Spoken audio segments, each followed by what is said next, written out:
কথা মাননীয় আলুপি সাহেব বলেছেন, ইলেকট্রিসিটি আছে কিনা, ওখানে যে আমাদের মিড ডে মিল সেটার গুণগত মান ঠিক আছে কিনা। যেমন আমার কাছে কালকেই খবর এসছে যে কিছু মিড ডে মিল দেয়, ওনারা অ্যাকচুয়ালি ওই নিরামিষ দেয়। তো আমি বললাম এটা কি করে হবে? তো আমি বললাম যে না, ওদেরকে তো এটা দেওয়া যাবে না, কারণ আমাদের এখানে তো ওরা মানে আমাদের এখানে অ্যাটলিস্ট তো ডিম দেবে বা অন্যান্য যেসব যাতে দেয় তার জন্য। মানে আমার বলার অর্থটা হচ্ছে যখন যেখানে মনে হয় এটা ঠিক সেই দিকেই কিন্তু আমাদের ডিপার্টমেন্টের থেকে আমরা সেই কাজটা করছি। আজকে এই যে এলিমেন্টারি সেকেন্ডারি এডুকেশন, সেখানে যে কাজটা শুরু হয়েছে, যেগুলো ভ্যাকেন্সি আছে এবং সেখানে প্রয়োজনীয়তার ভিত্তিতে কিন্তু টিচার্স রিক্রুটমেন্ট বোর্ড টিআরবিটির কাছে আমরা রিকোজিশন অলরেডি পাঠানো হয়েছে এবং ভবিষ্যতেও তা জারি থাকবে। প্রি প্রাইমারি টিচার এবং এই যে প্রি প্রাইমারি টিচারের 352টি শূন্য পদে অলরেডি নিয়োগের জন্য পদক্ষেপ নেওয়া হয়েছে এবং সেটা সিলেকশন টেস্টের মাধ্যমে সেটা হবে, তারও নথি বাছাইয়ের প্রক্রিয়া চলছে। টেট 1-এর মাধ্যমে ক্লাস 1 থেকে 5-এর অ্যাসিস্ট্যান্ট টিচার, যেটা প্রাইমারি, এবং আন্ডার গ্রাজুয়েট টিচার যেটা কেবিটি, সেখানেও পদে প্রায় 1036টি শূন্য পদ পূরণের জন্য টিআরবিটিকে রিকোজিশন পাঠানো হয়েছে। একইভাবে টেট 2-র মাধ্যমে ক্লাস 6 থেকে 8 যে গ্রাজুয়েট টিচার আছেন, অ্যাসিস্ট্যান্ট টিচার পদে 1020টি পদে টিআরবিটির কাছে আমরা রিকোজিশন আমরা পাঠিয়েছি। আমাদের গ্রাজুয়েট টিচারের কথা যদি এখন বলা হয় যে এসটিজিটি অর্থাৎ selection test for graduate teacher 700 পদের জন্য যে নিয়োগ তার প্রক্রিয়াধীন রয়েছে। আরো 230টি পদে নিয়োগ মাননীয় সুপ্রিম কোর্টের, আপনারা সবাই জানেন যে অনেক সময় এইসব প্রবলেম হয়, কোর্টের ইন্টারফেয়ারেন্স চলে আসে, সেই কারণে এটা স্থগিত রাখা হয়েছে। আমি এই সবার মাধ্যমে রাজ্যের যুব সমাজ, যারা চাকরি প্রার্থী এবং অভিভাবকদের আশ্বস্ত করতে চাই যে আমাদের শিক্ষক নিয়োগের প্রক্রিয়া বন্ধ নেই, নিয়োগ চলছে, আগামী দিনও এই নিয়োগ চলবে। তবে শিক্ষক নিয়োগের মতো গুরুত্বপূর্ণ বিষয় আমাদের সরকার অত্যন্ত দায়িত্বের সাথে সেটা কাজ করছে, কিন্তু সেখানে যোগ্য প্রার্থীর যে প্রাপ্যতা, প্রযোজ্য রিক্রুটমেন্ট রুলস, প্রশাসনিক প্রয়োজন এবং বাজেটারি প্রভিশন, সেগুলো সবকটা বিবেচনা করতে হয়, বললেই হবে না।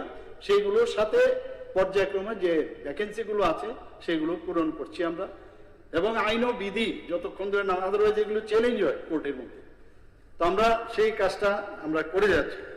এখানে প্রথমেই সবাই বলছেন, সবাই আমরাও চাই যে আমাদের যে আগামী দিনের যারা ভবিষ্যৎ শিশু, তারা যেন শিক্ষকের অভাবে তারা পড়াশোনায় ব্যাঘাত না করে, আমরা সেই কাজগুলো আমরা করে যাচ্ছি। আরেকটা বিষয় যে কোয়ালিটি এডুকেশন, সেটা সমতলেই হোক, টিটিএডিসিটি হোক, সেখানে মানসম্মত শিক্ষা যাতে পৌঁছয়, আমরা আমাদের ডিপার্টমেন্ট থেকে আমরা চেষ্টা করছি সেগুলো সমস্ত যুবক যুবতীদের যাতে স্বচ্ছ নিয়মতান্ত্রিক প্রক্রিয়ায় শিক্ষকতার সুযোগ দেওয়া এবং স্টুডেন্টদের কাছে, শিশুদের কাছে যেন সেটা পৌঁছায়। এখানে যে ঘাটতি রয়েছে সেখানে শিক্ষক মোতায়েন ও নতুন নিয়োগ দুই দিকেই প্রয়োজনীয় ব্যবস্থা নেওয়া হচ্ছে। রাজ্যের প্রতিটি শিশুর কাছে মানসম্মত শিক্ষা যে দেওয়া, আমি আগেও বললাম, সেটা কিন্তু আমাদের সরকারের একটা মানে আমি বলবো আমাদের মেইন উদ্দেশ্য, মোটো আমাদের। আমি মাননীয় সভাকে আশ্বস্ত করতে চাই, শিক্ষা ব্যবস্থাকে আরো শক্তিশালী আমাদের করতে হবে। এর মধ্যে নিশ্চয়ই এখানে যারা আজকে সুন্দরভাবে এখানে আলোচনা করেছেন, নিশ্চয়ই আমরা এই বিষয়গুলো আমরা দেখব।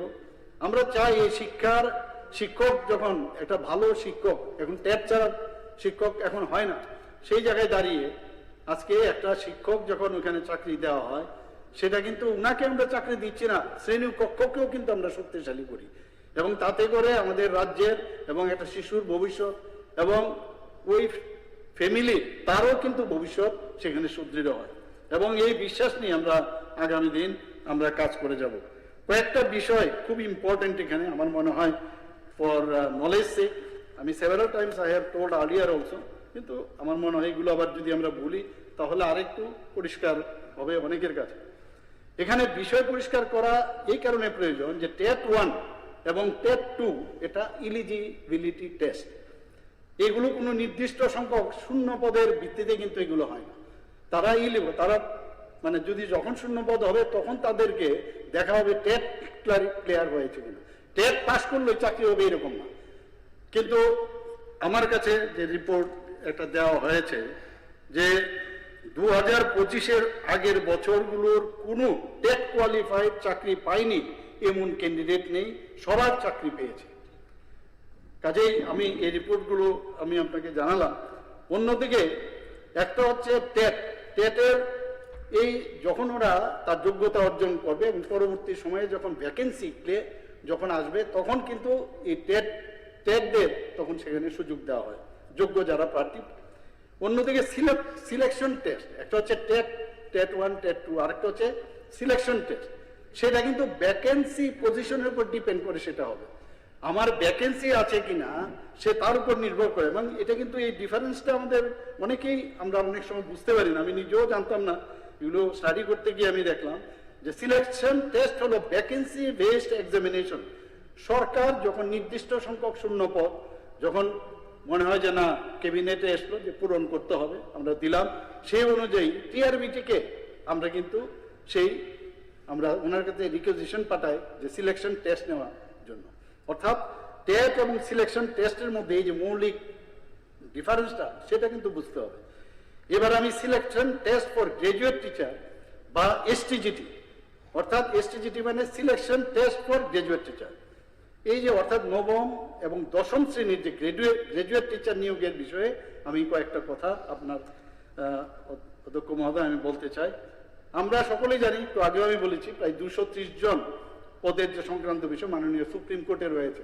এখন আমরা কিন্তু সেখানে বসে রই, এখন সুপ্রিম কোর্টে গেছে, আমার তো টিচার দরকার। একদিকে 10,323 চলে গেল, একটা বিরাট গ্যাপ চলে এসছে। আমরা অনেক চেষ্টা করেছি, সবাই জানে, আমরা 2 বছরের জন্য তাদের এক্সটেনশনও দিয়েছি। এই যে একটা কন্টিনিউয়াস প্রয়োগ চলছে, একটা এই গ্যাপ আস্তে আস্তে করে সেগুলো আমাদের মানে চেষ্টা করছি সেগুলোকে। আর এখন আগের মতো তো যে কেউকে ঢুকানো যায় না, এখন টেট উত্তীর্ণ হতে হবে। তো সেই জায়গায় এই বসে আমরা 230টি পদ তো আমরা নিয়োগ করতে পারবো না, কারণ it is under the jurisdiction of supreme court. তা সত্ত্বেও আমরা প্রায় 700 পদ অলরেডি অনুমোদন করে তার পরীক্ষা গ্রহণের আমরা ব্যবস্থা করেছি। মাননীয় অধ্যক্ষ মহোদয়, এই যে 700টি পদ, এর মধ্যে নথি বাছাইয়ের কাজ কিন্তু চলছে। আমি আশা করছি খুব দ্রুত এই নিয়োগ প্রক্রিয়াও সম্পন্ন করা হবে। এবার আমি selection test for post graduate teacher অর্থাৎ এসটিপিজিটি অর্থাৎ একাদশ ও দ্বাদশ শ্রেণীর পোস্ট গ্রাজুয়েট টিচার নিয়োগের সম্পর্কে আমার মনে হয় সবাইকে জানালে আমি অন্ততপক্ষে বুঝবো যে না জিনিসটা আমরা বলতে পেরেছি, এখানে সবাই আশা করি বুঝছেন ওইটা। পোস্ট গ্রাজুয়েট টিচারের জন্য মোট পদের সংখ্যা ছিল 915 এবং এর মধ্যে 862 জন প্রার্থীকে নিয়োগের প্রস্তাব দেওয়া হয়েছিল এবং তারা ইতিমধ্যেই তাদের চাকরিতে যোগদান করেছে। মাননীয় অধ্যক্ষ মহোদয়, এছাড়াও 2026 সালে মোট 61 জন যারা স্নাতকোত্তর শিক্ষক কম্পিউটার সায়েন্স তাদেরকে নিয়োগ করা হয়েছে। যথারীতি উক্ত শিক্ষকগণ রাজ্যের বিভিন্ন স্কুলে যোগদান করেছেন। এর আগে যখন কম্পিউটার, যেটা আমি একটু আগে হাউস কম্পিউটার সায়েন্স নিয়ে কথা হচ্ছিল, কিন্তু এখানে আমরা 61 জন স্নাতকোত্তর শিক্ষক আমরা কিন্তু অলরেডি তারা পরীক্ষার পরে তারা যোগদানও করেছেন। বর্তমানে বিদ্যালয় মধ্যশিক্ষা অধিকারের অধীনে স্নাতকোত্তর শিক্ষক মিউজিক, আবার এটা কিন্তু এইরকম না, কত টেটের প্রায় 9 ধরনের এই টেট পরীক্ষা কিন্তু হয়। তো সেখানে 125টি নতুন পদ সৃষ্টির জন্য রাজ্য অর্থ দপ্তর অনুমোদন দিয়েছে। অতি শীঘ্রই উক্ত 125টি স্নাতকোত্তর শিক্ষক মিউজিকের পদ যেটা আমরা সৃষ্টি করলাম সেটারও পূরণের জন্য প্রয়োজনীয় ব্যবস্থা হয়েছে। এখানে আমি আরেকটি বিষয় উল্লেখ করতে চাই যে প্রাথমিক শিক্ষক যেটা প্রি প্রাইমারি টিচার 352টি পদের জন্য এই টিচার্স রিক্রুটমেন্ট বোর্ড 2025 সালে সিলেকশন টেস্ট সম্পূর্ণ অলরেডি করে ফেলেছে। বর্তমানে নিয়োগ প্রক্রিয়ার জন্য যেসব নথি সার্টিফিকেট ইত্যাদি যা যা আছে তারা সেগুলো যাচাই করছে। এখানে আরো উল্লেখ্য 2022 সালে প্রথমবারের মতো 88 জন স্পেশাল এডুকেটর নিয়োগ করা হয়েছে এবং 2026 সালে আরো 57 জন স্পেশাল এডুকেটর নিয়োগ করা। এর মধ্যে 2022 সালে হয়েছে 88 জন আর 26-এ আরো 57 জন হয়েছে। এখানে বলা হয়েছে জ্যোতি স্কুল সম্পর্কে। দেখুন, যখন বিদ্যাজ্যোতি স্কুলের যখন এই বিষয়টা এসছে টপিক, এদের স্টুডেন্টদের দিকে যে একটা মিগার অ্যামাউন্ট সেটা নেওয়া হয় এবং এর জন্য কি কি করা হয় সেগুলো কিন্তু কয়েকবার এই হাউসে আলোচনা হয়।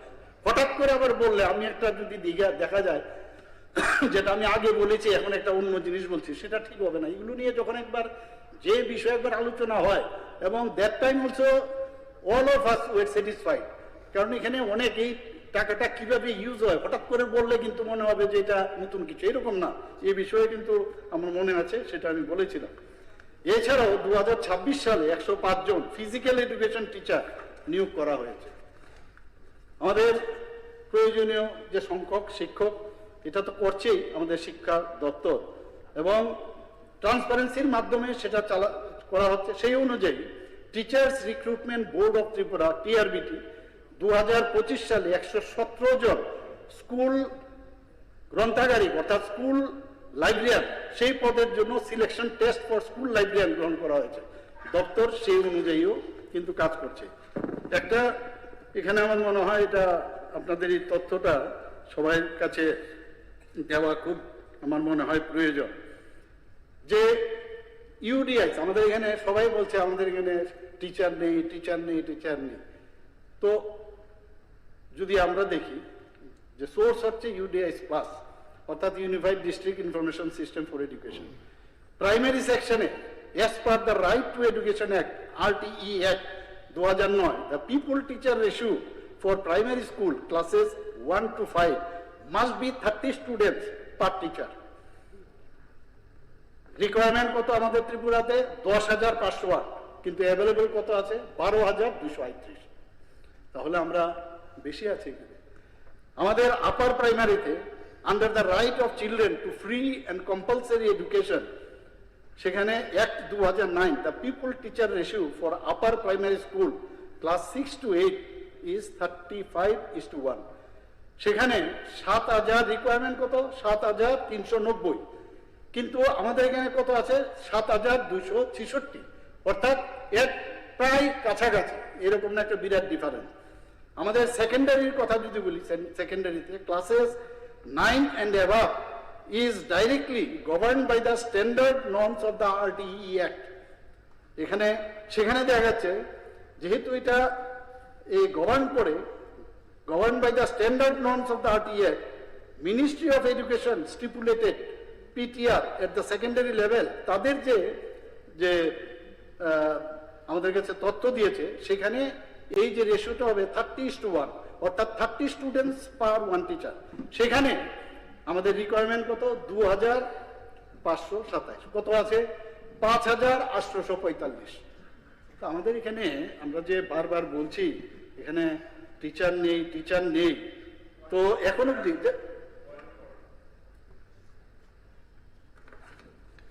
যদি ওরা ক্লাস 9-10 এর কথা বলছেন, রেশু দিয়ে বলছেন, যদি 2,527টা শিক্ষকের প্রয়োজনীয়তা থাকে, আপনার হাতে রয়েছে 5,845, 9-10 কোন যে ফিগারটা বললেন, দেন আপনি এই 700-এর নিয়োগের অর্ডার কেন করলেন? পরীক্ষা কেন করালেন? আপনারই দপ্তর 5,304টা পদ খালি রয়েছে 2022-এ বলছি, 2019 থেকে কোনো নিয়োগ নেই। 2019 থেকে ক্লাস 9 এবং 10-এর জন্য STGT-র কোনো নিয়োগ নেই। আর আপনি এখানে বলছেন আপনার চাই 2,527 যে ফিগারটা বললেন, আপনার অতিরিক্ত আছে 5,845 জন আছে। তাহলে এই নোটিফিকেশনটা 29/8/2025 পরীক্ষার 700 জনকে নিয়োগ করার কেন করলেন? Which is correct? আপনার স্টেটমেন্ট ইজ কারেক্ট? নাকি পরীক্ষা যে পাশ করে, ইন্টারভিউ দিয়ে পাশ করে, ইন্টারভিউ না লিখিত পরীক্ষা দিয়ে পাশ করতে সেটা কারেক্ট, নাকি এই 5,304 জন এটা কারেক্ট? তো this is completely misleading the house, I should say. I'm sorry to say that. মাননীয় অধ্যক্ষ মহোদয়, আমি জানি না মাননীয়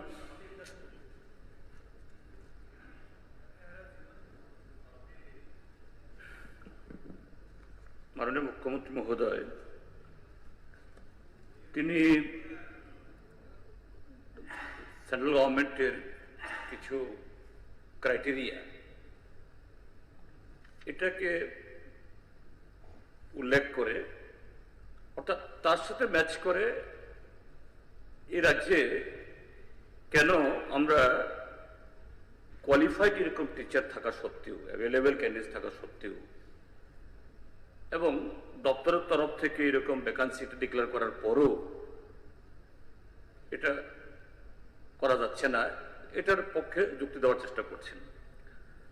আমি সেটা কাছে ফান্ডামেন্টাল একটা কথা বলতে চাই। আমাদের দেশে শিক্ষাটা এটা কনকারেন্ট লিস্টে। হ্যাঁ, অবশ্যই সেন্ট্রাল গভর্নমেন্টের নানা ধরনের অ্যাসিস্ট্যান্স আমাদের নিতে হবে, সবসময় নিতে হয়েছে, আগামী দিনেও করতে হবে। কিন্তু সেই ডাইরেক্টিভসগুলো বা তারা যে সমস্ত স্কোপগুলো দিচ্ছে, এটা যদি ফিট না করে আমাদের ত্রিপুরাজ্যের এই ছেলে মেয়েদের তাদের শিক্ষা ব্যবস্থাকে সুরক্ষিত করার দিক থেকে আমাদের নিজস্ব পদক্ষেপ গ্রহণ করতে হবে। এবং এই জায়গায় দাঁড়িয়ে মাননীয় মুখ্যমন্ত্রী যে হিসাবগুলো দিয়েছেন, আমরা এত নিয়োগ করেছি, এত অ্যাডভার্টাইজমেন্ট করেছি, এই সুযোগ হয়েছে, স্যার আমি সেদিকটা আমি আপনি যদি সেটা সবগুলো যদি যোগ করেন, আমি শুধু একটা অঙ্ক শুধু বলবো, since 1819 two 2025-26 last 31st March অব্দি, এই 8 বছরে স্কুল এডুকেশন এবং এলিমেন্টারি এডুকেশনে যতজন টিচার রিটায়ারমেন্টে গেছেন, সুপারিনশন হয়েছে, school এডুকেশনে 7,839 R elementary এডুকেশনে 8,644, altogether 16,483. That means without having created a single post during this period, you got this vacancy. So there, if the state government, they recruit more teacher and they have the available created post, central government আমাকে বাধা দেবে না। আমার বক্তব্য হলো, state government, আপনি বলেছেন যে না আমাদের স্টেট গভর্নমেন্ট দায়বদ্ধ, নতুন প্রজন্মের জন্য আমরা সব রকম চিন্তা করি, ইয়েস আমি বিশ্বাস করছি, বাট এই জায়গায় আপনি যতগুলি রিক্রুটমেন্ট হিসাব দিলেন এবং যতগুলি অ্যাডভার্টাইজমেন্ট রিকোয়েশন দেওয়া হয়েছে বললেন, this is not কমেন্সুরেট in this figure. You have the available vacancy against the superannuation. এই 8 বছর যতগুলো গেছে, আরো 8 মাসে আরো কিছু যুক্ত হবে। ঠিক আছে, পয়েন্ট সেই জায়গায় গভর্নমেন্ট তার যে দায়বদ্ধতা, সেন্সিটিভিটি, সেটাই ডেমনস্ট্রেট করুক। কাজে সেটা বলুন, অন্য অঙ্ক টঙ্ক বলে তো লাভ নেই বলি, কারণ এতে একদিক থেকে টিচার ক্রাইসিস মিটছে না, বাচ্চা বাচ্চা ছেলে মেয়েরা রাস্তায় এসে দাঁড়াচ্ছে, লজ্জা, সভ্যতার লজ্জা। আরেকদিকে হলো হাজার হাজার ছেলে মেয়ে যারা পাশ করেও বসে আছে। তো এটা বিট করতে হবে আমাদেরকে, সেটাই আমাদের অনুরোধ গভর্নমেন্টের কাছে। মাননীয় অধ্যক্ষ মহোদয়, আমি আমার যে তথ্য আছে সেই তথ্য আমি এখানে সবার সামনে রেখেছি। আর একটা হচ্ছে, আমি যা তথ্য আছে এই বিধানসভার মধ্যে মিসলিড করার, অন্তপক্ষে আমার নিজস্ব তো কোনোদিনই থাকবে না, যে মিসলিড করার আমার কোনোদিনই ইচ্ছা থাকবে না, আছেও না, নাই হোক। যাই হোক, এখন উনি পট করে যে একটা যোগ করেছেন, মাইনাস করেছেন, আমি এটা বলছি না, প্লিজ আমার আমি আমার কথাটা শুনুন। আরে আপনি শুনেন না, না আপনি বসে এখানের মধ্যে হঠাৎ করে আপনি একটা, আরে আপনি আরে আমার লিসেন টু মি,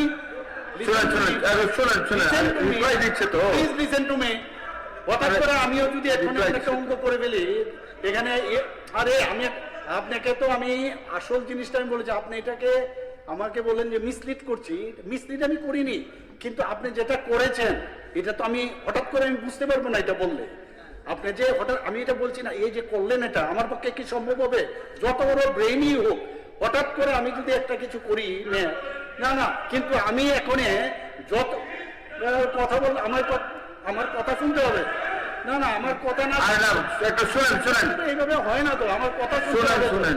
আপনার যদি দেখা যায় শুনেন তো, শুনেন, শুনেন। আরে আরে শুনেন তো, আমার যদি কোনো ওই সুধীরবাবু শুনেন শুনেন আরে আমার মাননীয় শুনেন, প্রধান শুনেন, মাননীয় শুনেন। অধিবেশন, আমি আপনার শুনেন। আপনাকে বলছি, যদি আপনার আমার লিখে তরফ দিন। থেকে যদি কোনো দেখা যায় কোনো ভুল তথ্য দিয়েছি, উনি পরে আমাকে বলুক না এটা, কিন্তু আপনার লিখে দিন, লিখে দিন। আমি উনার সাথে একমত কি করে হবো? হতে পারবো না তো, আমারও ক্যালকুলেশন হতে হবে। আমি কি এখন উনি উত্তরই দেবো না বলবো না কি দেবো? মাননীয় আমাদের এলওপি মহোদয় যেটা বলেছেন, nicely he has already express. আমি আপনার অবগতির জন্য জানাচ্ছি যে এখানে যে গভর্নমেন্ট টিচার নিশ্চয়ই যেখানে গ্যাপ আছে, কেন দিলাম না এটা করলে তো মুশকিল, দিচ্ছি তো, কেন হলো না এইগুলো বলে এখানে যদি আমরা মানে সাধারণ মানুষের যদি আমরা বলি যে আমি তার আকৃষ্ট করতে পারি আমার তরফে, এগুলো করে তো হবে না। এটা একটা বিধানসভা, এখানের মধ্যে আসল কথাটা বলতে হবে, সুন্দরভাবে বলা যায়, সেগুলোর মধ্যে আমাদের সেই আর্টটা আমাদের জানতে হবে, আমরা সেইভাবে কথা বলব। গভর্নমেন্ট টিচার এখন অব্দি আমাদের মানে অলরেডি এখানে আছে 22,073 জন। আমাদের প্রাইভেট স্কুলের টিচার 9,166, টিটিএডিসিতে 4,012 জন, গভর্নমেন্ট এইডেড স্কুলে 1,042, টোটাল 36,293। তো কথা হচ্ছে যদি গ্যাপ থাকে, আমরা তো বলছি দেবো, আমরা না করছি না তো, না দেবো না এরকম না, দেবো। এবং এটাই তো আপনারা চাইছেন যে এখানে ভালো একটা মানে এডুকেশন, একটা সুন্দর একটা পরিবেশ গড়ুক, যেখানে যেখানে যা সমস্যা রয়েছে সেটা আমরা দেখুন এসটিজিটি এখন পর্যন্ত রিটায়ারমেন্ট যেটা হয়েছে, এই যে পট করে আমি করতে পারবো এটা, এই যে এটা কি আমার কাছে লেখা থাকবো আগে, আপনি প্রশ্ন করবেন এর জন্য এটা উত্তর থাকবে আগের থেকে, আছে বইয়ের ভিতর খুঁজতে বের করতে হবে, এটা বুঝতে হবে আপনার। এসটিজিটি রিটায়ারমেন্ট হয়েছে 2018 থেকে এখন পর্যন্ত প্রায় 1471। তো এই যে রিটায়ারমেন্ট গেছে, সাথে সাথে আমরা যে রিক্রুটমেন্টের আমি যে কথা, সেই সংখ্যাটার সাথে আপনারা নিশ্চয়ই দেখবেন যে কোনো অংশে কিন্তু আমরা রিক্রুটমেন্ট কম করিনি। School Education Department has started continuous monitoring of all the primary schools in Tripura to improve of learning competency of students, to improve quality of foundational education, and also to judge the performance of the teacher ও performance proper করছে কিনা তার জন্য আমরা দেখছি। লো যে performing teacher যারা আছেন তাদের বিং সেন্ট ফর ট্রেনিং, আমরা টিচারদের পাঠাচ্ছি, দেখা যায় অনেক জায়গায় অনেক সময় টিচাররা অ্যাবসেন্টি কিনা, তার জন্য আমি বৈঠক করেছি, কতজন টিচার অ্যাবসেন্টি আছে এই রিপোর্ট আনুন। এরকম একটা হচ্ছে সব গেল এরকম একটা অবস্থা এখানে আজকে বলছেন যে একদম শেষ এখানে এডুকেশন সিস্টেম। আরে এইগুলোর জন্যই তো আমরা আজকে জনপ্রতিনিধি হয়ে এসেছি, সংখ্যাধিক্যের কারণে আমরা এখানে আমাদের ট্রেজারি বেঞ্চে বসেছি, আমাদের দায়িত্ব আছে। আপনারাও সেই অপোজিশন এর তরফ থেকে আপনাদেরও যে জিনিসগুলো বলছেন আমি তো অ্যাপ্রিসিয়েট করছি, ওয়েলকাম করছি, আমি না করছি না বিষয়গুলো, কিন্তু ক্রস করে এটাকে যদি আপনি ফট করে আমাকে একটা কিছু বলেন, সেটা উত্তরটা তো আপনার সেইভাবে নিতে হবে। ধন্যবাদ। ঠিক আছে, তো আমাদের আচ্ছা পার্লামেন্টারি অ্যাফেয়ার্স মিনিস্টার, আমরা চালিয়ে যাব কি বাকিটা? হ্যাঁ, চালিয়ে যাও। ঠিক আছে। তবু সবাই একটু সময়ের প্রতি নজর রাখবেন। তো পরবর্তী নোটিশটি হচ্ছে, আর কি আর বলছি, বন অনেক হয়েছে, বন আর পরে পাবেন। যদি কোথায় কোনো গরমিল দেখে থাকেন বা কিছু থাকেন, যদি সঠিকভাবে জানকারী থাকেন, লিখে দিয়ে দিন কনসার্ন মিনিস্টারকে, সব হয়ে যাবে। তৃতীয় নোটিশটি দিয়েছেন মাননীয় সদস্য শ্রী রঞ্জিত দেববর্মা, নোটিশটির বিষয়বস্তু হলো about the PRTC within bracket permanent residence of Tripura certificate in the interest of the public of Tripura. এখন আমি মাননীয় সদস্য শ্রী রঞ্জিত দেববর্মাকে অনুরোধ করছি নোটিশটির উপর আলোচনা শুরু করার জন্য।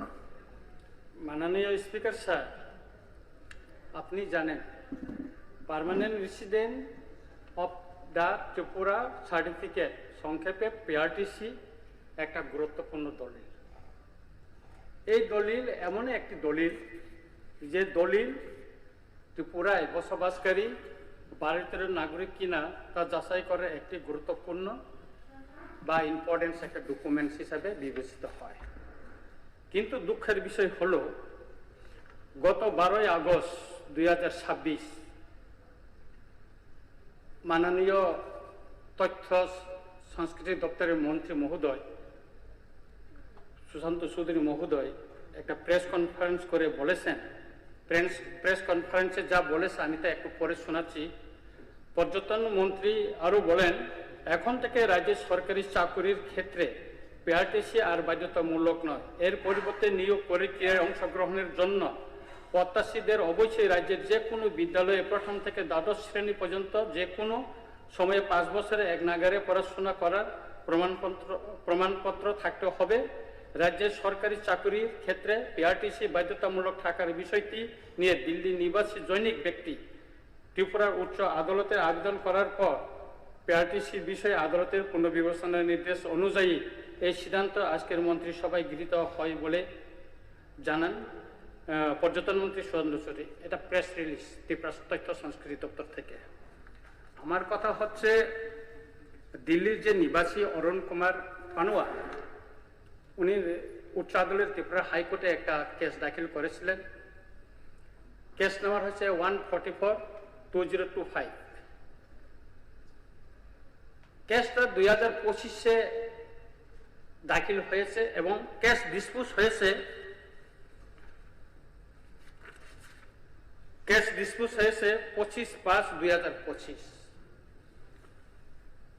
আমাদের মন্ত্রিসভার সিদ্ধান্ত যদি 2012 তারিখে হয়ে থাকে, 2012/8/2026 হয়ে থাকে, তাহলে মাননীয় যে আদালতে হাইকোর্টে কিভাবে অ্যাডভোকেট জেনারেল তিনি মন্ত্রিসভার সিদ্ধান্তটা দাখিল করতে পারলেন? এবং যে চাকরি অ্যাডভার্টাইজমেন্ট হয়েছিল তার নম্বর হচ্ছে 10/2025 and 11/2025। বিষয়টা আমাদের খুব বিবেচনার আছে, কারণ মন্ত্রিসভার সিদ্ধান্ত নিয়েছে আপনার 12ই আগস্ট 2026-এ, আর কেসটা ডিসপোজ হয়ে গেছে। এই কেসটা ডিসপোজ হয়ে গেছে, একটু আগে বললাম আমি, 20/5/2025-এ।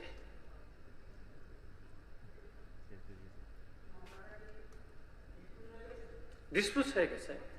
এখানে আমি অনলাইন থেকে একটা হাইকোর্টের একটা বার্টিক আমি নিয়েছি। তাহলে ভেরিফাই করতে হবে। এটা হাইকোর্ট থেকে আমি অনলাইনে হাইকোর্ট থেকে একটা অনলাইনে একটা বার্টিক নিয়ে আসছি। এখানে আছে, এখানে কিছু কমেন্ট করেছে কিনা বলেন না। জাজমেন্টে কি বলছে আমরা যদি জাস্ট না অনলাইন থেকে আমি নিয়েছি, অনলাইন থেকে নিয়েছি এবং অনলাইনে এখানে সবটা বিস্তারিত লেখা আছে। জাজমেন্টটা এখানে জাজমেন্টটা আছে। মূল জায়গাটা বলেন না, তো লাস্টে পড়ুন না। জাজমেন্টটা পড়বো। জাজমেন্টটা অনেক লাস্টে একটা পাঁচ সুবিধা। Last প্যারাটা কনক্লুশনটা। Learned Advocate General further submitted that in view of the cabinet decision, petitioner is entitled court এটাই তো বলছে, কোর্ট এটাই তো উনি যে সাবমিট করছে এটাই তো বলছে। হ্যাঁ, অ্যাডভোকেট জেনারেলটা করছে তো। কোর্ট অর্ডার করছে, গভর্নমেন্ট ক্যাবিনেটকে এটা বিবেচনা করার জন্য বলছে। এটা ক্যাবিনেটকে বিবেচনা করার জন্য এটা আমি বলছি। এটার জন্য আমি বলছি যে এটা চাকরির জন্য আবেদন মানে জন্য রাজ্য সরকারকে করা হয়েছে, মানে অনুরোধ বিবেচনা করার জন্য হয়েছে। তো কোর্ট যদি বলে থাকে তাহলে এটা কিভাবে হইল যে 12 তারিখে 2025-এ এটা কেসটা ডিসপোজ হয়ে গেছে 2/5/2025-এ। এই বিষয়টা মানে একটা হইল, মানে সন্দেহ হইল যে এটা কিভাবে হইল বিষয়টা। না ঠিক আছে, এটা বিবেচনা করার জন্য বলছে। উনি বলুক মাননীয় মুখ্যমন্ত্রী। এখন আমার ডিমান্ডটা হচ্ছে এই যে পিআরটিসি, এটা আমাদের রাজ্যের বেকারদের জন্য বা যুবক যুবতী যারা শিক্ষিত আছে, এটা যদি উন্মুক্ত করে দেওয়া হয় বা এটা বাধ্যতামূলক যদি না করা হয়, তাহলে আমাদের রাজ্যে যে এতজন বেকার যুবক যুবতী যারা আছে তাদের চাকরি পাওয়ার ক্ষেত্রে খুব কঠিন হবে। কারণ আমাদের উত্তর পূর্বাঞ্চলে দেখুন, আমি বলছি আপনাদেরকে এক তথ্য নিয়ে আমি বলছি, অরুণাচল প্রদেশ, আমি কিছুদিন আমার ফেসবুকে আমি বলেছি তারা বাধ্যতামূলক করেছে এটা, অবশ্যই পিআরটিসি। আসামে আছে, হিমাচল প্রদেশে আছে, উত্তরাখণ্ডে আছে, মিজোরামে আছে, সবখানেতে আছে এটা পিআরটিসি। কিন্তু হঠাৎ করে যে ত্রিপুরায় আমাদের যে ক্যাবিনেট একটা বাইরের একজনের করা, কোর্ট, মাননীয় কোর্ট বলছে এটা বিবেচনা করার জন্য।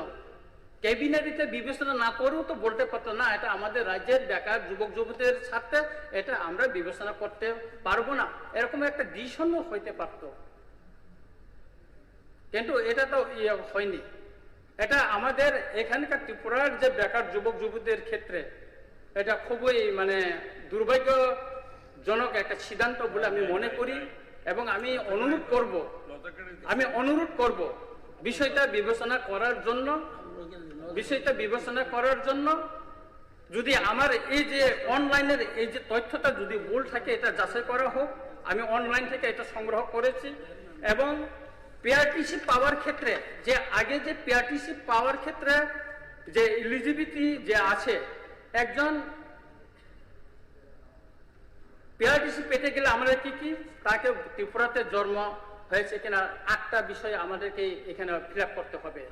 দ্বিতীয়ত, অ্যাপ্লিক্যান্ট ত্রিপুরার 10 বছর অবস্থান করছে কিনা, লাগাতার 10 বছর অবস্থান করছে কিনা, এবং তার বাবা এবং প্যারেন্টস তার 10 বছর ত্রিপুরাতে ছিল কিনা, তারপর তার বাবা তার প্যারেন্টস এখানে গভর্নমেন্টের কোনো সার্ভিস করছে কিনা, বা ডেপুটেশনের আউটসাইডের স্টেটে কোনো চাকরি করছে কিনা, এটা বিষয়টা আছে। এবং তার বাবা আদার কোন স্টেটে, গভর্নমেন্ট স্টেটে বা আদার প্রাইভেট অর্গানাইজেশন কোনো আউটসাইডে চাকরি করছে কিনা, এই বিষয় আছে। এবং অ্যাপ্লিক্যান্ট তার নাগরিকত্ব কার্ড আছে কিনা, অথবা তার পার্মানেন্ট রেসিডেন্ট সার্টিফিকেট আছে কিনা, এই বিষয়টা এখানে পার্মানেন্ট রেসিডেন্ট আছে কিনা। আরেকটা বিষয় হলো স্পাউস, তার পরিবার এখানেকার ত্রিপুরার বাসী কিনা। এবং আরেকটা, do you want to upload any other supporting documents or yes no এখানে লেখা আছে, এগুলি করতে হয়। তাহলে যদি আমরা এই পিআরটিসিটা উন্মুক্ত করে দেই বা এটা সরলীকরণ করে দেই, তাহলে তো ত্রিপুরার বেকার, আমাদের রাজ্যে অনেক বেকার জাতি জনজাতি অনেক বেকার আছে আমাদের ত্রিপুরায়, তাদের চাকরি পাওয়ার ক্ষেত্রে খুব কঠিন হবে এবং তারা বঞ্চিত হবে। এবং ইতিমধ্যে আমি আরেকটা তথ্য আপনাদেরকে আমি জানাচ্ছি যে এই বছর মেডিকেলের যে আসনটা ছিল, সেখানে 5টা এসটি কোটায় 5টা সিট বাহিরের লোক পেয়েছে। আমি কোথাকার এখানে আছে, ওরা বাইরের লোক পেয়েছে। এখানে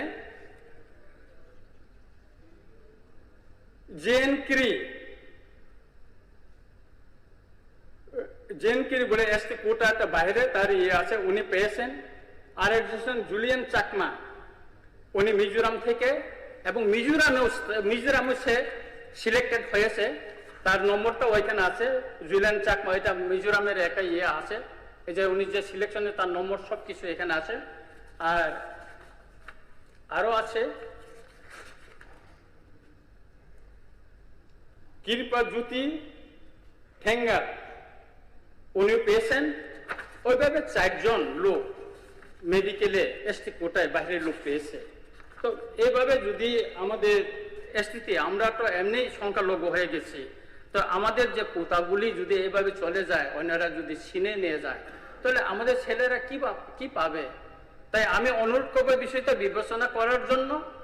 আমি মাননীয় মুখ্যমন্ত্রী মহোদয়কে অনুরোধ করব বিষয়টা ক্যাবিনেটে আবার যেন বিবেচনা করা হোক। যদি বিবেচনা করা না হয়, তাহলে ত্রিপুরার বেকার যুবক যুবতীর স্বার্থে আমরা সুপ্রিম কোর্টে যেতে বাধ্য হব। ধন্যবাদ। মাননীয়- এলপি সাহেব বলেছেন, LLP তো লিখে পাঠিয়েছেন, উনি বলবেন। মাননীয় স্পিকার স্যার, খুবই গুরুত্বপূর্ণ বিষয় এখানে উত্থাপিত হয়েছে। পিআরটিসি একটা সময়তে এগুলি এসেনশিয়াল ছিল না। আমাদের রাজ্যেও 50-এর দশকে, 60-এর দশকে যখন এখানে শিক্ষা ব্যবস্থা উন্নত ছিল না, শিক্ষিত লোক তেমন ছিল না, একেবারে group D, group C, group B, সমস্ত ক্ষেত্রেতেই বাইরের লোক আসতো। ইভেন আমি দেখেছি ছোটবেলায় উড়িষ্যার লোক এখানে ক্লাস 4 চাকরি করতে এসছেন। পশ্চিমবাংলা, আসামে তো আছেনি। আর উচ্চ ইয়েতে হলে, মানে স্পেশালিটি হলে ডাক্তার, এগুলো তো নাই, স্বাভাবিক বাইরে থেকে আসতে হতো। বহু উড়িয়া ডাক্তারও এখানে ছিল। কিন্তু ক্রমে যখন এখানেও এখানকার ছেলেমেয়েরা শিক্ষা দীক্ষার সুযোগ পেতে শুরু করলো, তৎকালীন সরকার তারা পিআরটিসি না, কিন্তু এরকম যে ডোমিসাইল, যে স্টেট গভর্নমেন্টের এই সমস্ত ক্যাটাগরি চাকরিগুলোতে স্টেটের পার্মানেন্ট রেসিডেন্ট হতে হবে এবং তার জন্য কতগুলো ক্রাইটেরিয়া থাকতো। এটা শুধু ত্রিপুরাতে না, আপনি ন্যাশনাল ক্যাপিটাল দিল্লিতে যান, দিল্লি গভর্নমেন্ট চাকরি নেয়। দিল্লি তো আমাদের দেশের ক্যাপিটাল, সবচেয়ে উন্নত, সবচেয়ে ওইখানকার পার্মানেন্ট রেসিডেন্ট না হলে, দিল্লি বিশ্ববিদ্যালয়ে লেখাপড়া করলেও, একেবারে ডিস্টিংশন নিয়ে পাস করলেও, সেখানে সে এন্ট্রি পাওয়া যায় না। হ্যাঁ, কতগুলো ক্ষেত্রে তো হয়তো ওপেন থাকে, কিন্তু বিশেষ করে group B, group C, group D. আর নর্থ ইস্টে অন্য রাজ্যগুলো তো আছেই। এবং ভেরি রিসেন্টলি মাননীয় রঞ্জিতবাবু বলেছেন যে অরুণাচল প্রদেশ গভর্নমেন্ট বলেছেন শুধুমাত্র অরুণাচল প্রদেশে সেখানে পার্মানেন্ট থাকলে হবে না, অরুণাচলের কোনো না কোনো সেখানকার কমিউনিটির ভাষাও জানতে হবে। Until and unless he or she having no acquaintance with the local languages. এটা কনস্টিটিউশনালি কতটুকু পারমিট করবে জানি না, কিন্তু but Arunachal government have taken the decision to protect the interest of their youth. এখন এই জায়গায় ত্রিপুরা হাইকোর্টে একটা কেস হয়েছে, উল্লেখ করেছিল। আমি বার্ডিকটা দেখিনি, যত আমি জানি। ওই কেসের প্রেক্ষিতে দিল্লির একজন লিটিগান, সেখানে ত্রিপুরা হাইকোর্ট একটা বারবেল অবজারভেশন করেছে যে আন্ডার আর্টিকেলস 16 উইদিন ব্র্যাকেট 3 এইভাবে ত্রিপুরা গভর্নমেন্ট ইভেন রেস্ট্রিক্ট করতে পারে না, পিআরটিসি ইম্পোজ করতে পারে না। তো সেদিন বোধহয় মাননীয় মন্ত্রী, পর্যটন মন্ত্রীও এটা উল্লেখ করেছেন হাইকোর্টের ইয়েতে, এই কারণে আমাদের এই ডিসিশনটা নিতে হয়েছে। আমি যেটা বলতে চাই, রাইট, যে উনি কনসার্ন এক্সপ্রেস করেছেন এমনিতেই আমাদের সব রাজ্যে, আমাদের রাজ্যেও যে MA পাস করে BA পাস করে পাহাড়ের ছেলেমেয়েরা আগরতলা শহরের সমস্ত এই যে শপিং মলগুলো দিকে দেখুন, রেস্টুরেন্টগুলো দেখুন, সুন্দর সুন্দর ছেলে মেয়ে চাকরি নিয়ে MA পাস করা BA পাস করা, শপিং মলে সেলস গার্ল সেলস বয় কদিন রাখবে, যেই মাত্র গ্ল্যামার যাবে ইউজ হবে থ্রু হয়ে যাবে চাকরি নিয়ে।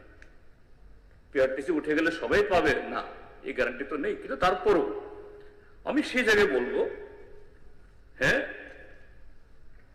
কোর্ট মাননীয় উচ্চ আদালত কনস্টিটিউশন থেকে হয়তো দিয়েছেন, আদালতকে তো মান্যতা দিতেই হবে।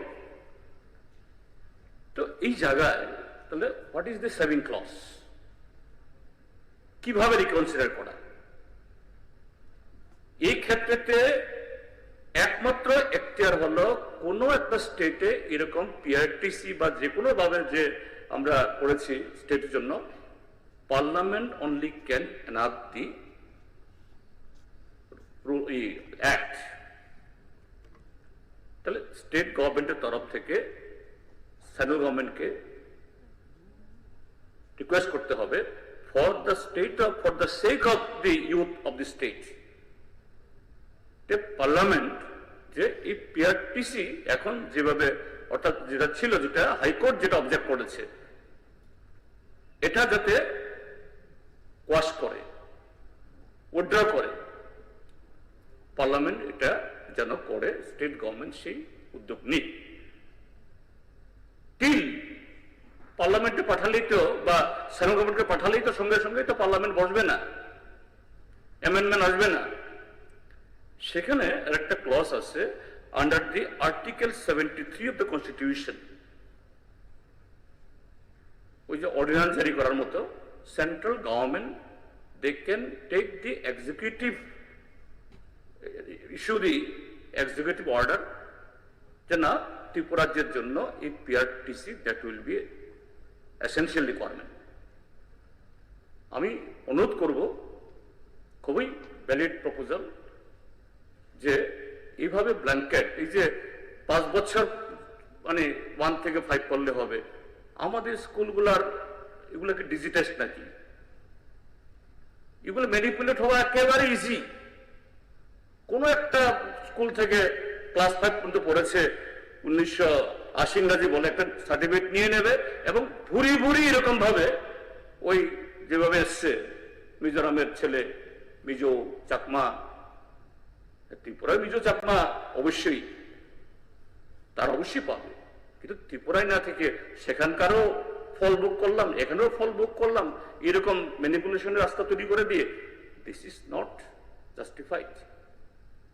কাজে সেই ক্ষেত্রে state government please send the cabinet, please take a resolution, request the union government, union cabinet ঠিক to আছে, bring amendment in the parliament conclusion till date article 73 অনুসারে executive order যদি করে দেয়, then এটা বহাল থাকতে পারে।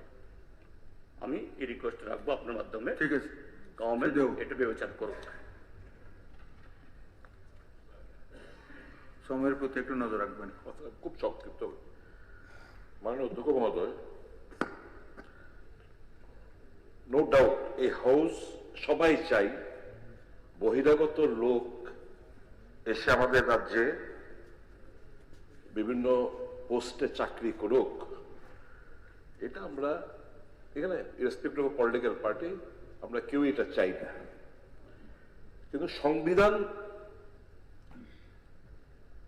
কিছু কিছু আর্টিকেলে যা উল্লেখ করেছেন, ইন্টেনশন আমাদের ক্লিয়ার।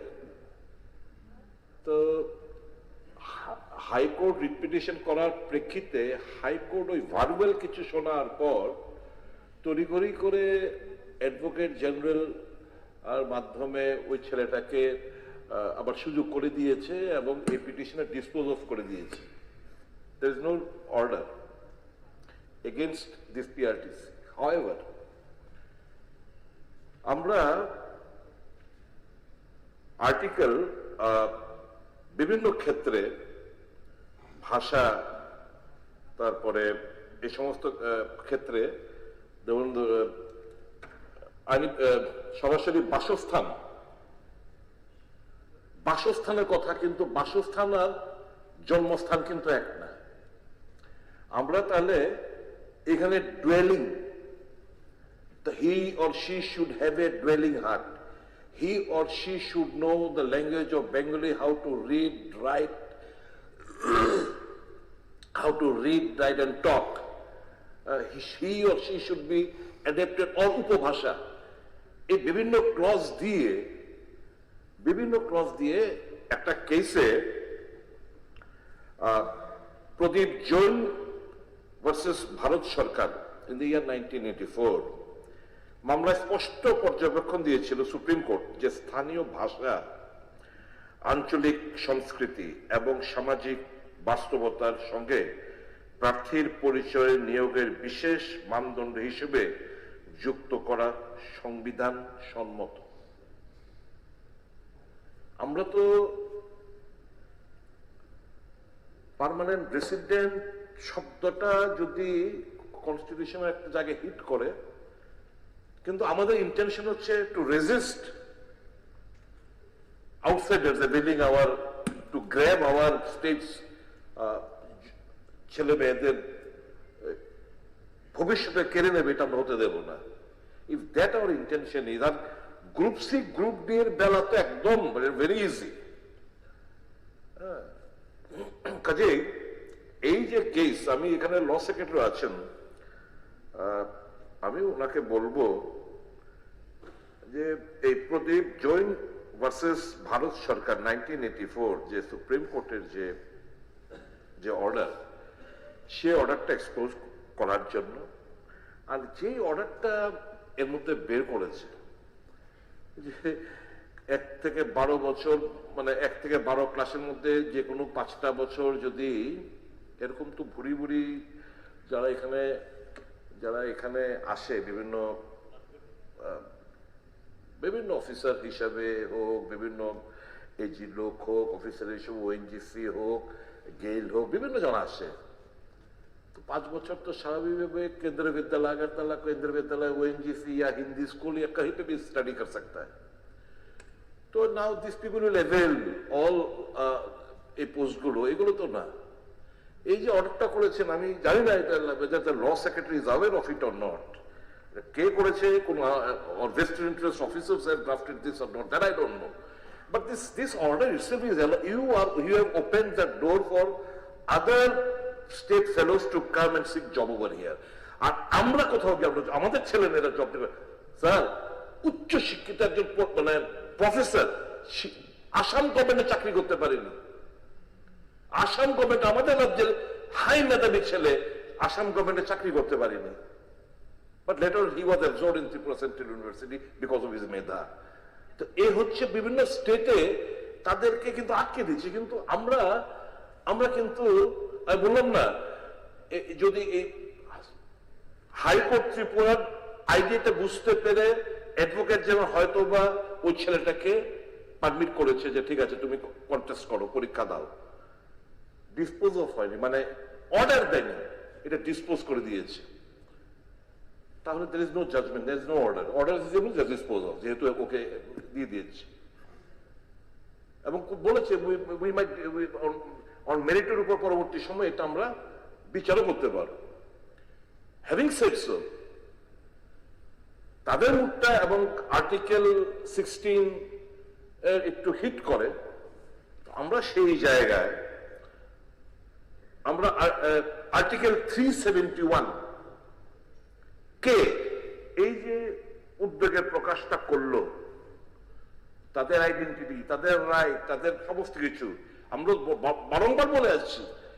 আর সমস্ত নর্থ ইস্টার্ন সমস্ত স্টেট গুলোতে আর্টিকেল 371 আছে, বেয়ারিং আওয়ার স্টেট, ABCDEFGHIJ অব্দি চলে গেছে। নাও আর্টিকেল 371 কে হলে এই যে তাদের পোস্টগুলো যে বিভিন্ন জায়গায় চলে যায়, সেগুলো প্রোটেকশন হবে। এছাড়া আর্টিকেল 345 নম্বর অনুচ্ছেদ রাজ্যকে তার প্রশাসনিক কাজের জন্য আঞ্চলিক ভাষা নির্দিষ্ট করার অধিকার প্রদান করে এই সুযোগ দিয়ে বিভিন্ন রাজ্যে তাদের সরকারি চাকরির বিজ্ঞপ্তি স্থানীয় ভাষা যেমন মারাঠি, বাংলা, নির্দিষ্ট আঞ্চলিক পড়া, লেখা ও বলার দক্ষতা বাধ্যতামূলক আবশ্যকীয় যোগ্যতা হিসেবে যুক্ত করা। শীর্ষ আদালত ডক্টর প্রদীপ জৈন বনাম ভারত সরকার 1984 মামলায় স্পষ্ট পর্যবেক্ষণ দিয়েছিল যে স্থানীয় ভাষা, আঞ্চলিক সংস্কৃতি এবং সামাজিক বাস্তবতার সঙ্গে প্রার্থীর পরিচয় নিয়োগের বিশেষ মানদণ্ড হিসেবে যুক্ত করা সংবিধান সম্মত। কাজে having said so, there are ample of scopes. The intention is that we shouldn't allow outsiders to grab the fortune of our student of the youth of the state. And having said so, law secretaries and officers are very much intelligent enough যে এমন কোন clause শব্দ আমরা ব্যবহার করব, জন্মস্থান আর বাসস্থান two different, supreme কোর্টও বলেছে this are not similar word. So we can use in another thing, he or she should have a dwelling hut in the state of Tripura, but citizenship দরকার নেই, he or she should have a dwelling hut in the state of Tripura. ভাষা এই সমস্ত দিয়ে আমরা নতুন সার্কুলারের মাধ্যমে আমরা নতুন একটা নোটিফিকেশন বের করে, যাতে করে আমাদের ইন্টেনশনটা হচ্ছে not to allow outside two grab the Fortune of our youth of the state. এটা আমার বক্তব্য। I believe the law secretary and other officers have taken a note of it, and I'm sure for the interest of the youth of the state they will be doing the needful. Thank you. আচ্ছা, আমি একটা এখানে পেয়েছি যে বিশ্বজিৎ কলই এটা কথা বলার জন্য দিয়েছেন, সময়ের বিষয় না বললে চলবে কি? না, আর বলার দরকার নেই। আচ্ছা, থ্যাংক ইউ। তো মানে মন্ত্রীকে আমি অনুরোধ করবো এটাকে উত্তর দেওয়ার জন্য। মাননীয় অধ্যক্ষ মহোদয়, আজকে যে বিষয়টা নিয়ে এখানে আলোচনা চলছে, আজকে এটা গুরুত্বপূর্ণ হয়ে গেছে, কিন্তু এর আগে কিন্তু গুরুত্বপূর্ণ সেটাকে তৈরি করা হয়নি। এর আগে অনেক সরকার ছিল, আমাদের সরকার সাহস করে পিআরটিসি তো করলাম আমরা চাকরির ক্ষেত্রে। পিআরটিসি তো আমরা চাকরির ক্ষেত্রে বলছিলাম, পিআরটিসি তো আমরা এবলিশ করছি না, সব কিছুতেই পিআরটিসি আছে। কিন্তু আমাদের সরকার সেই হিম্মত দেখিয়েছে পিআরটিসি বাধ্যতামূলক, এবং সেটা করার আগে দেখুন অনেক সময় কি হয়, কাজ করতে গিয়ে যে ইন্টেনশনটা কি। আজকে এখানে সবাই আজকে যারা বিরোধী দলের যারা আছেন ওনারা বলছেন, এলপি সাহেব বলছেন, সুদীপ রায় বর্মনও বলছেন, মাননীয় এমএলএ, কিন্তু এটা কিন্তু অ্যাপ্রিসিয়েট করছেন না ওনারা যে আমরা এপিআরটিসিটা প্রথম চাকরি বেলায় আমরা চালু করলাম কিন্তু, এবং সেটা অনেক সেই হিম্মত নিয়ে। আপনাদের সময়ে তো কেউ চালু করেননি আপনারা, কারণ আপনারা সেই হিম্মতই দেখাননি। আচ্ছা, যখন চালু করার আগে আমরা কিন্তু টিম পাঠিয়েছি। আজকে যে কথাগুলো বলছেন যে এরকম পিআরটিসি করা যায় কিনা, তো যে তথ্যগুলো আজকে এখানে দিচ্ছে যে বহু রাজ্যের মধ্যে যে রাজ্যগুলো আমাদের কাছে মনে হয়েছে যে এখানে আছে, যে আজকে ওই নেটের মাধ্যমে এগুলো দেখেছে, আমরা কিন্তু অফিসারদের পাঠিয়েছি সেখানে। এটা আমাদের যখন ক্যাবিনেটে ডিসিশন হয় তার আগে আমরা অফিসারদের পাঠিয়েছি, খবর নিন। তারা এসে সমস্ত কাগজপত্র নিয়ে যখন সমস্ত ক্যাবিনেটের সামনে সে উত্থাপন করলো, তারপর আমরা ডিসিশন নিলাম যদি অন্যান্য রাজ্যে যদি এটা তারা করতে পারে তো আমরা কেন করতে পারবো না। আমরা তো ত্রিপুরার মানুষ, কারণ আমরা দেখেছি এই ভাষা দিয়ে আমরা ট্রাই করেছি। আজকে এখানে বলতে আমি মানে আমি বলবো খুব স্টেডিলি এবং ক্লিয়ারলি যে এই ভাষা দিয়ে আমরাও চেষ্টা করেছিলাম। ভাষা দিয়ে দেখা গেছে এর আগে ওয়েস্ট বেঙ্গল থেকে বাংলা চলে আসে, আপনার আসাম থেকে বাংলা চলে আসে, ককবরক ঠিক আছে, ককবরকের তো ত্রিপুরার মানুষ এই ভাষা জানতে হবে, পারিনি সেটা। এবং দেখা গেছে এর আগে পূর্বের যতগুলো চাকরি হয়েছে সব এই বাংলাভাষী যারা আছে তারা কিন্তু অনেকে এসে এখানে চাকরি করছে। তো এইগুলো নিয়ে কিন্তু আমরা অনেক মানে তাকে নিয়ে আমরা অনেক বলবো আমরা আলোচনা হয়েছে, তারপরে আমরা ডিসিশন নিলাম এইভাবে তো আটকানো যাবে না। তো তারপরেই কিন্তু এই অফিসারদেরকে যখন পাঠালাম, তারা যখন রিপোর্ট করলো, তখন আমরা ডিসিশন নিলাম যে না, পিআরটিসি আমরা বাধ্যতামূলক করব চাকরির ক্ষেত্রে। আজকে 2-3 বছর ধরে তো চাকরি হচ্ছে, চাকরি তো হয়েছে আমাদের এই কারণে। এখন যে চাকরি হলো এবং এই চাকরির বেলায় এই 2-3 বছর ধরে কোনো কিন্তু চ্যালেঞ্জ নেই। আজকে আমি জানি না যে ভদ্রলোক আমার কাছে শোনা দেখা গেছে এ নাকি এডিসির মধ্যেও সেম নেই, এডিসির মধ্যেও করেছে, আবার এখানেও করা হয়েছে। জানি না এর পেছনে কি রহস্য আছে। আমি এটা মনে হয় এটা বলা হবে, কারণ আমি জানি না কি কারণে শেষ। যাই হোক, এটা তো আমার বলা উচিত নয়। এখন কথা হচ্ছে, আমি রঞ্জিত বাবুকে একটু বলবো, আপনি কোন ডেটে এটা বের করেছেন, কোন ডেটে ডিসপোজ অফ করেছে, একটু যদি বলেন, সো দ্যাট মানে আপনাকে আমি লিঙ্ক করতে পারি। কপিটা পাঠিয়ে দিচ্ছি আপনাকে। না না, আপনি বলুন না কোন ডেটে করেছে, তাহলে আপনি বলতে। এটা স্যার ডিসপোজ তো হয়েছে 20/5/2025-এ। এখানে বার্ডিকে আচ্ছা, আছে, এখানে ঠিক আছে, 2025-এ তো। হ্যাঁ, আমি আপনাকে বলছি আজকে এখানে বলছি, অ্যাকচুয়ালি আমাদের এই বিষয়ে এটা সাবজুডিস, কিন্তু এখানে আলোচনাই আমরা করতে পারি না এই বিষয়ে। কি বলছেন এখানে? এখানে দেওয়া আছে লিস্ট দ্য ম্যাটার অন 21/9/2026। এখনো কিন্তু এটা সাবজুডিস, আমরা আলোচনা এখানে করতে পারি না, বুঝতে পেরেছেন? 2 নম্বর হচ্ছে, যদি যেহেতু এই বিষয়টা এসছে, আমি পয়েন্ট অফ অর্ডার, যদি সাবজুডিস হয়ে থাকে, মাননীয় মুখ্যমন্ত্রী বলছেন, এটা এখনো তাহলে কোনো রায় হয়নি, সেরকম ভাবে কোনো অর্ডার হয়নি, then why order it is written order. না না, তাহলে then why cabinet taken the decision? না না, অর্ডার কিন্তু আমি বলছি, আমি যেহেতু ওই বিষয়টা সাবজুডিস, তো অর্ডার দেওয়া আছে, তো এখানে অর্ডার করে দেওয়া আছে, লিস্ট এই মুখ আছে, এটা এখন কিন্তু সাবজুডিস। হ্যাঁ, গভর্নমেন্ট মাইনা নিছে দীক্ষা, গভর্নমেন্ট ওই ছেলেটারে সুযোগ করে দিছে দীক্ষা, কেসটার আর কোনো মেরিট রইল না, এই কারণে এটা ডিসপোজ অফ করে দিচ্ছে। It is not a judgement, judgement হয়নি। that is not a judgment. Prior to this judgment, prior to that, why are we আমরা আগে থেকে আমরা সবকিছু করে নিলাম? আরে আমি সেটা বলছি না, ইউ আর নট হিয়ার। এটা একটা অর্ডার দেওয়া আছে। উনি রঞ্জিত বাবু যে বলছিলেন যে 2025-এ ডিসপোজ অফ হয়ে গেছে, এটা তো হয়নি, এটা লিস্ট হয়েছে, লিস্ট দ্য ম্যাটার অন 21/9/2026। এটা একটা অর্ডার দিয়েছে চিফ জাস্টিসের আপনার ডিভিশন বেঞ্চে। তো এই যে অর্ডারটা সেপ্টেম্বর, এখনো তো এটা সাবজুডিস। তো এই কারণেই বলছি, সাবজুডিসে এই যে আমরা যে আলোচনাটাতে এখানে আসবো, এটা কিন্তু একটা আমাদের জন্য, আমি যতটুকু বুঝি।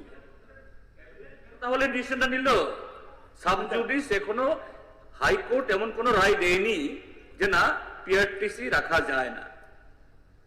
তাইলে এই প্রেক্ষিতে কেন ক্যাবিনেট ডিসিশন দিল? আমরা তো আগে দিয়েছি। আগাম কেন আমরা সরে আসলাম, রিট্রিট করলাম কেন? আমি জানি না, আপনার সাথে আমার হয়তো কনফিউশন হচ্ছে। ক্যাবিনেট কি দিয়েছে? আরে এটা তো আগে, এটা তো এখনের ঘটনা, এটা তো আপনার হয়েছে, আমরা তো আগে ডিসিশন নিয়েছি এটা। শুনুন, আমি আপনাকে বলছি, যেহেতু আলোচনা, তাই 2-একটা কথা বলবো, বেশি তো বলা যাবে না। আমি যেটা বলছি যে এটা 2023-এ আমরা ডিসিশন নিয়েছি, এটা কিন্তু কেস হয়েছে পরে,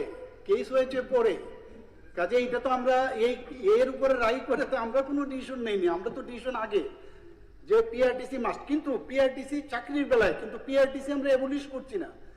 এখন দেখুন কথাটা হচ্ছে, এই কারণে এখানে বলাও যাবে না, আবার যেহেতু কথাটা উঠছে আমাদের, তারপরেও আমরা ভেবেছি, যেহেতু মাননীয় বিধায়ক বলেছেন যে বাসস্থান আর জন্মস্থান এই বিষয়টা উনি এনেছেন, এই কারণেই টেকফুললি আমরা বিভিন্ন যেসব জায়গায় আছে, কিছু যেসব স্টেট আছে তাদের এক্সট্রাঅর্ডিনারি, সেটা আপনার পার্লামেন্টে অ্যাক্ট আছে, তাদের পাওয়ার আছে, সেখানে ওই যে ওরা কিন্তু সেই সুযোগটা পাচ্ছে।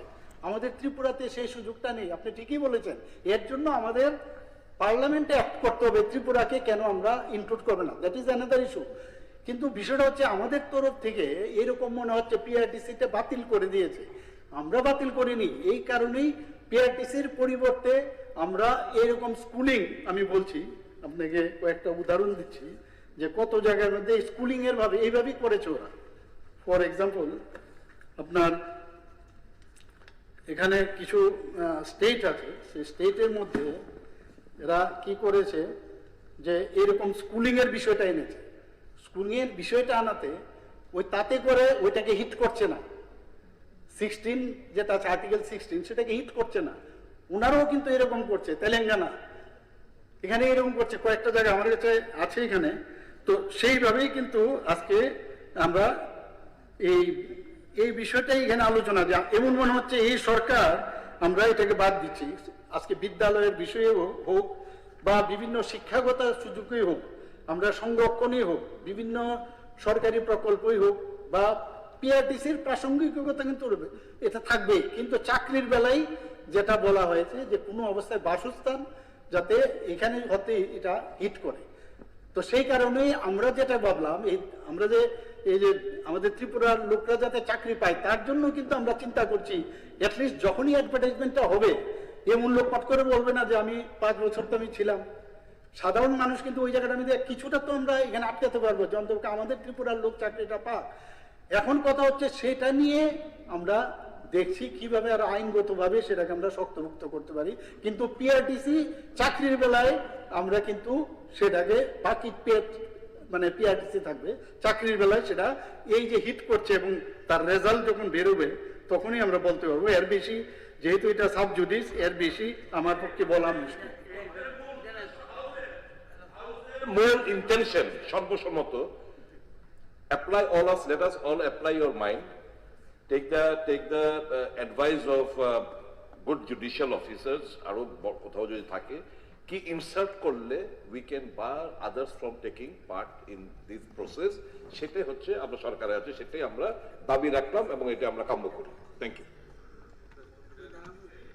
এখন যেটা বলছেন পিআরটিসি একদম উঠে দেওয়া হয়েছে, আমরা তো বলছি না, কিন্তু বলা হচ্ছে হলো এই ত্রিপুরা যে ক্লাস 1 থেকে 5-এ কোনো একটা সময় পড়ে গেছে, তারা বাইরে থেকে তারা অ্যাপ্লাই করতে পারবে। দ্যাট মিনস আপনি পিআরটিসি তুলে দেওয়া হয়েছে কথা বলছি না, কিন্তু এই যে কিছু লোকগুলো এই লোকফোর্সগুলো থেকে সুযোগ নেবে, যেটা মাননীয় মন্ত্রীর ভার্বাল স্টেটমেন্টে যখন প্রেস কনফারেন্সে এবং এটা প্রেস রিলিজে বেরিয়েছে, এটা হওয়া মানেটা কি? এটা হওয়া মানে হলো এটা ফ্লাডগেট তৈরি হলো, এটা বন্ধ করা, এটা বন্ধ করা, এটা বন্ধ হবে কিনা?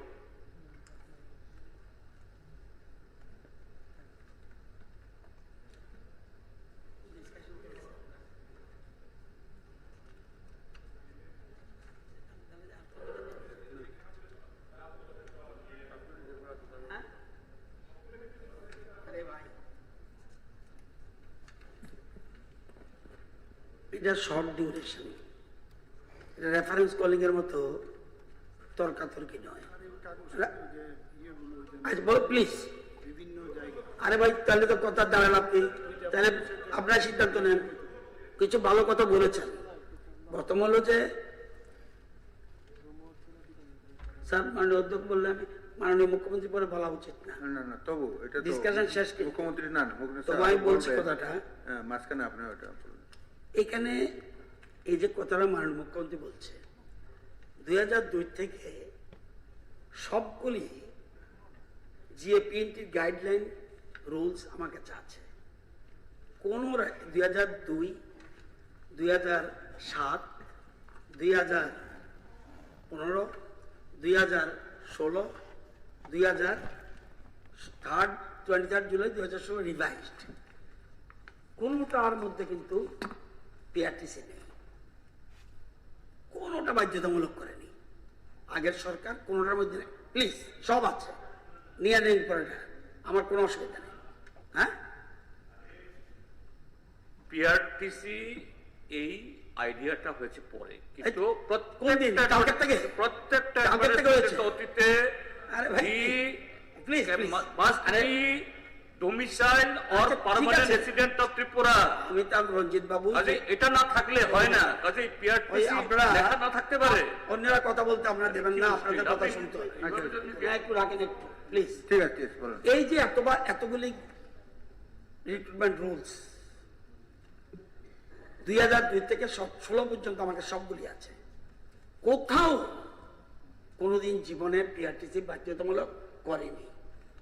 এই সরকার 2023 7 জুলাই বলল যে permanent residence certificate of Tripura PRTC would be required while applying for jobs by direct recruitment under the state government, corporation, boards, PSUs, etc. 100 মানে একটা ম্যান্ডেটরি করে দিল। ইট ইজ এ ক্রেডিট, এবং এটা কিন্তু জুলাই 2023। একটু আমি একটু বলি দিই আমি। তখন যখন পিআরটিসি যখন ছিল না, তখন আমাদেরকে এসডিও, তখন ওখানকার এসডিএম, তখন এসডিএস থেকে আমাদেরকে না, সিটিজেনশিপ দেওয়া হয়, ওটা না, ওটা না। কার্ড দেওয়া হয়। না, তারপরে বাধ্যতামূলক না, ছিল, ওটা আমার জন্য বাধ্যতামূলক এই কথাই। ছিল। আর আঙ্কেল তোমার ব্যাপারে বলছে, একটু শুনো। তাদের গাইডলাইন্সে ত্রিপুরারই শুধুমাত্র হতে হবে চাকরি, কোনো গাইডলাইন্সে নেই। তোমার কথা কারেক্ট, কিন্তু 2023 এসে বললো এই গভর্নমেন্ট যে পিআরটিসি ছাড়া আমি কাউকে দেব না। এবার প্রশ্ন হলো, এখন প্রশ্ন হলো কেন এসে বললো? কয়েকটা সাজেশন দিয়েছে এবং আপনার একটা জাজমেন্ট না অর্ডার, এবং দেখতে হবে এই অর্ডারের সাথে কোরিলেটেড কিনা। আমি জানি না, অর্ডার তো মাঝখানে বলা উচিত না। সুদীপ বাবু আর্টিকেল কয়েকটা কথা বলেছে, অপোজিশন লিডারও বলেছে, মাননীয় মুখ্যমন্ত্রী শুনেছেন। একটা জিনিস পরিষ্কার, বাইরের কোন লোক যাতে এখানে এসে চাকরি না পায়, তার জন্য যা যা করার আপনাদের সাজেশন যেটা বলেছেন মাননীয় মুখ্যমন্ত্রী বারবার বলছে, এবং কথাটা উঠলেই উনি আপনার আর কোনোদিন আমি তো অপোজিশন ছিলাম।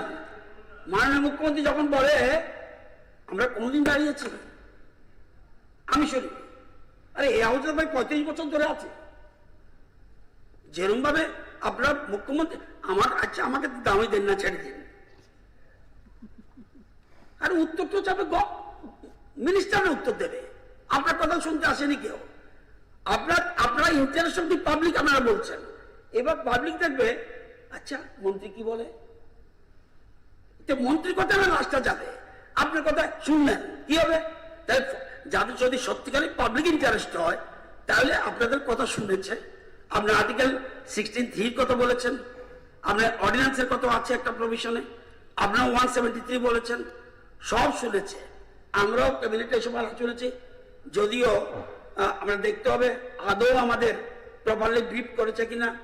যদি প্রপারলি ব্রিফ না, আমাদের মন্ত্রীরা কিচ্ছু বুঝে না, এই জায়গাত নেই, কিন্তু প্রপারলি আমরা ব্রিফ হয়েছে কিনা কোন ডকুমেন্টসের ব্যাপারে দেখতে হবে। আর আপনারা যেটা বলেছেন সেটা পরিষ্কার, মাননীয় মুখ্যমন্ত্রী এটাই বারবার বলতে চাইছেন, বারবার বাধা পাচ্ছে। সুতরাং আপনাদেরটা দেখে কোনো বাইরের লোক যাতে না ঢুকতে পারে, এটা আমি বলে দিই।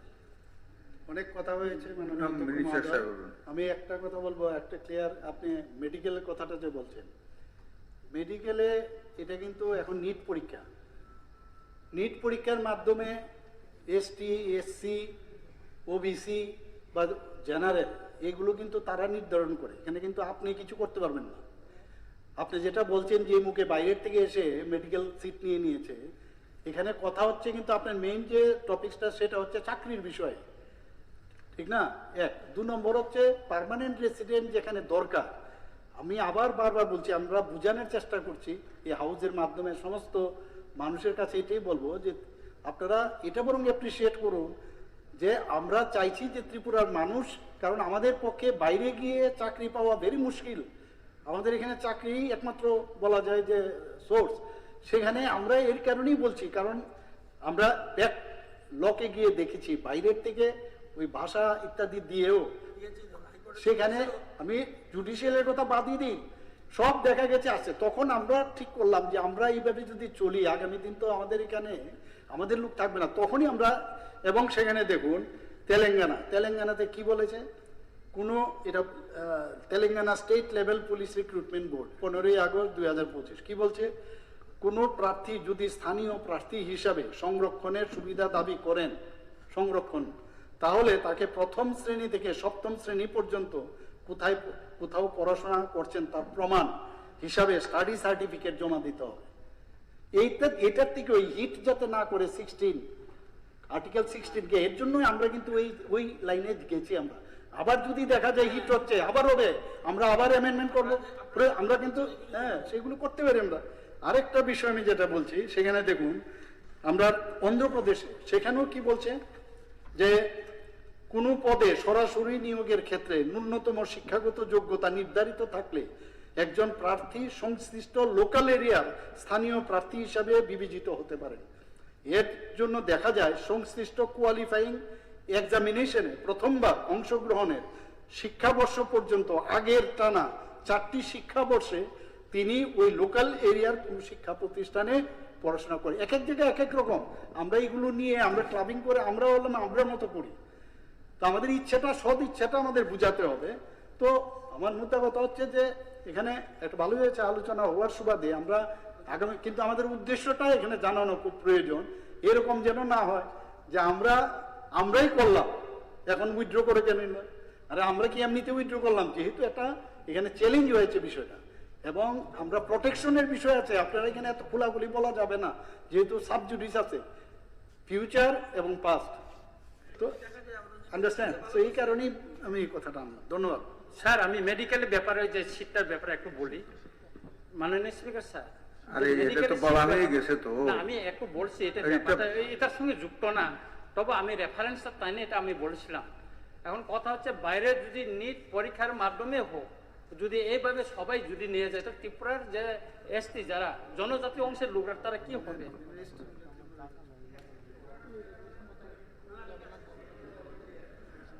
ঠিক আছে, ঠিক আছে, পরবর্তীতে হবে।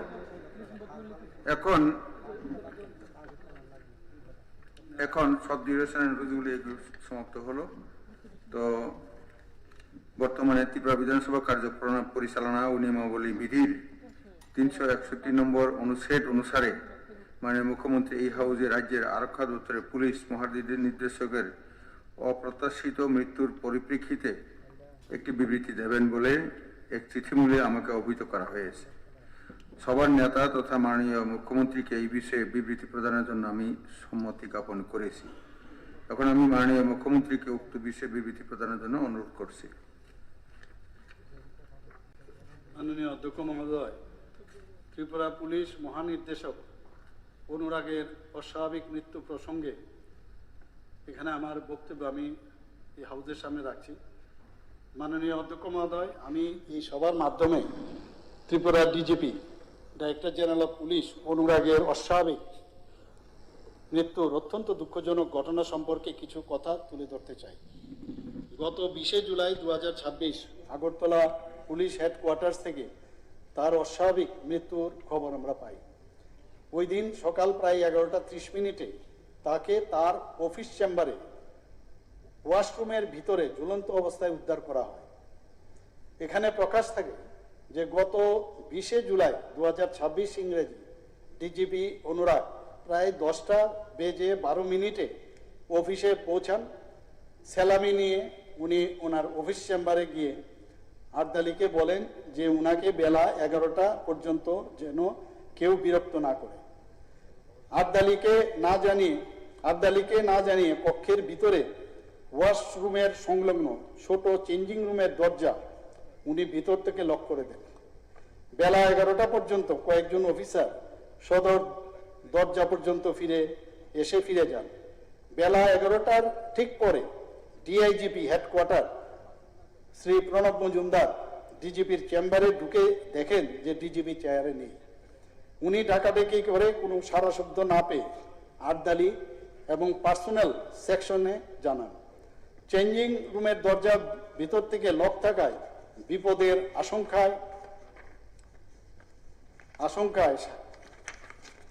আশঙ্কার সাথে উনি পিএইচকিউ কার্পেন্টারকে ডাকা হয়। অন্যান্য অফিসাররাও ততক্ষণে সেখানে জড়ো হয়ে যান। দরজার তালা ভেঙে ভিতরে ঢুকে দেখা যায় যে ওয়াশরুমের দরজা ভিতর থেকে বন্ধ, দুটো, একটা হচ্ছে চেঞ্জ রুম আর একটা হচ্ছে ওয়াশরুম। তৎক্ষণাৎ সেই দরজাও ভাঙা হয় এবং তাকে ঝুলন্ত অবস্থায় পাওয়া যায়। আনুষঙ্গিক প্রসিডিউর ফলো করে সঙ্গে সঙ্গে তাকে এজিএমসি এবং জিবিপি হাসপাতাল আগরতলাতে নিয়ে যাওয়া হয়। সেখানে দুপুর প্রায় 12:48 চিকিৎসক তাকে মৃত বলে ঘোষণা করেন। ঘটনার প্রকৃত কারণ এবং পরিস্থিতি নির্ণয়ের জন্য সঙ্গে সঙ্গেই তদন্ত শুরু করা হয়। মাননীয় অধ্যক্ষ মহোদয়, এই ঘটনা অত্যন্ত বেদনাদায়ক এবং দুর্ভাগ্যজনক। রাজ্যের একজন সর্বোচ্চ পর্যায়ের পুলিশ আধিকারিকের এইভাবে চলে যাওয়া আমাদের সকলের কাছেই গভীর বেদনা। আমি তার মৃত্যুতে গভীর শোক প্রকাশ করছি এবং তার পরিবার ও পরিজনদের প্রতি আন্তরিক সমবেদনা জানাচ্ছি। ঘটনার পর deputy inspector general headquarters Tripura পুলিশের দেওয়া লিখিত তথ্যের ভিত্তিতে 20 জুলাই ওয়েস্ট আগরতলা পিএসএ একটি ইউডি অর্থাৎ আনন্যাচারাল ডেথ কেস নথিভুক্ত করা হয়। ডাইরেক্টর জেনারেল অফ পুলিশের নির্দেশমূলে এসপি ওয়েস্ট তদন্তের দায়িত্ব তুলে নেয়। এই তদন্তে ত্রিপুরা পুলিশ ক্রাইম ব্রাঞ্চ এবং পশ্চিম জেলা পুলিশের অফিসারদের কোঅপ্ট করা হয়েছে। এই মামলার পুঙ্খানুপুঙ্খানুভাবে তদারকির দায়িত্বে আছেন আইজিপি ল অ্যান্ড অর্ডার। ঘটনার গুরুত্ব বিবেচনা করে তদন্তে বৈজ্ঞানিক ও প্রযুক্তিগত পদ্ধতির সাহায্য নেওয়া হয়েছে। এখানে স্টেট ফরেন্সিক সায়েন্স ল্যাবরেটরি ঘটনাস্থলে পরীক্ষা করে স্পট ভেরিফিকেশন রিপোর্ট জমা দিয়েছে। পাশাপাশি ইনকোয়েস্টও করা হয়েছে এবং লিগেচার ম্যাটেরিয়ালও সিজ করা হয়েছে। ময়না তদন্তের রিপোর্টও সংগ্রহ করা হয়েছে। নথি অনুযায়ী পোস্টমর্টম রিপোর্টে মৃত্যুর কারণ হ্যাঙ্গিং এবং সুইসাইডাল ইন নেচার বলে উল্লেখ করা হয়েছে। ভিসেরা পরীক্ষার জন্য state forensic science laboratory toxicology ডিভিশনে পাঠানো হয়েছে। এছাড়া সমস্ত সম্ভাব্য তথ্য প্রমাণাদি ফরেন্সিক পরীক্ষা এবং রিপোর্টের জন্য বাইরে পাঠানো হয়েছে। পাশাপাশি ব্যাংক ট্রানজ্যাকশন এবং অন্যান্য ডকুমেন্টারি এভিডেন্সও পরীক্ষা করে দেখা হচ্ছে। তদন্তের প্রয়োজনে পুলিশের একটি দল নিউ দিল্লিতেও গিয়েছিল। মাননীয় অধ্যক্ষ মহোদয়, আমি এই সভার মাধ্যমে বলতে চাই যে এটি অত্যন্ত সংবেদনশীল একটি ঘটনা। তাই কোনো অনুমান বা ধারণার ভিত্তিতে নয়, সমস্ত তথ্য প্রমাণ, ফরেন্সিক রিপোর্ট, ইলেকট্রনিক এভিডেন্স এবং অন্যান্য নথিপত্র যথাযথভাবে পরীক্ষা করেই ঘটনার প্রকৃত কারণ ও পরিস্থিতি নির্ণয় করা হবে। আমাদের সরকারের কাছে শান্তি শৃঙ্খলা এবং নাগরিকদের নিরাপত্তা সবার আগে গুরুত্বপূর্ণ। কোনো অস্বাভাবিক মৃত্যুর ঘটনা ঘটলে সেই ব্যক্তি যে পদেই থাকুক না কেন, ঘটনার প্রতিটি দিক নিরপেক্ষভাবে আইন অনুযায়ী তদন্ত করা এবং এই ঘটনার তদন্তে কোনো দিক যাতে বাদ না যায় তা নিশ্চিত করা সরকারের দায়িত্ব। সমস্ত বৈজ্ঞানিক, প্রযুক্তিগত এবং ডকুমেন্টারি এভিডেন্স যথাযথভাবে পরীক্ষা করতে হবে। ঘটনার পেছনে কোনো অন্য কারণ বা পরিস্থিতি রয়েছে কিনা সেটিও তথ্য প্রমাণের ভিত্তিতে খতিয়ে দেখতে হবে। আমাদের কাছে উন্নয়নের প্রথম শর্ত হচ্ছে শান্তি ও শৃঙ্খলা, নাগরিকদের নিরাপত্তা এবং আইনের শাসন নিশ্চিত করেই আমরা রাজ্যের উন্নয়নকে এগিয়ে নিয়ে যেতে চাই। সরকার কোনো অপরাধ সহ্য করবে না এবং কোনো ঘটনার তদন্তে যদি অপরাধমূলক কার্যকলাপের প্রমাণ পাওয়া যায় তাহলে আইন অনুযায়ী যথাযথ ব্যবস্থা নেওয়া হবে। বর্তমানে ইউডি অর্থাৎ আনন্যাচারাল ডেথ কেসের তদন্ত চলছে, তাই তদন্ত সম্পূর্ণ হওয়ার আগে কোনো চূড়ান্ত সিদ্ধান্তে পৌঁছানো সমীচীন হবে না। আমি আবারও প্রয়াত ডিজিপি অনুরাগের মৃত্যুতে গভীর শোক প্রকাশ করছি এবং তার শোক সন্তপ্ত পরিবারের প্রতি আন্তরিক সমবেদনা জানাচ্ছি। এই ঘটনার প্রতিটি দিক নিরপেক্ষভাবে তদন্ত করা হবে এবং সত্য উদ্ঘাটনের জন্য প্রয়োজনীয় সমস্ত আইনসম্মত ব্যবস্থা গ্রহণ করা হবে। এই সভা আগামী 28 আগস্ট 2000 কোন ডিসকাশন আমি করতেছিও না। আমি তো কোনো ডিসকাশন কোন ডিসকাশন আমি করছিও না। স্টেটমেন্ট আমি জানি। আমি শুধু একটাই, এটার ইয়ে কি শেষ হয়ে গেছে? তদন্ত শেষ মাননীয় মুখ্যমন্ত্রী? সবই তদন্ত চলছে। তদন্ত সব শেষ হয়নি তো? নিশ্চয়ই তদন্ত শেষ হয়নি, তদন্ত তো চলছে। তদন্ত চলাকালীন পোস্টমর্টম রিপোর্ট, হ্যাঙ্গিং, সুসাইডিক্যাল এই শব্দগুলো ইউজ করতে পারে ইন দ্য স্টেটমেন্ট?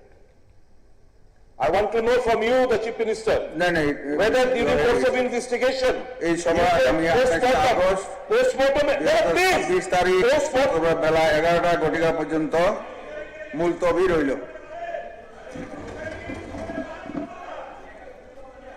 আরে আমার শুনুন।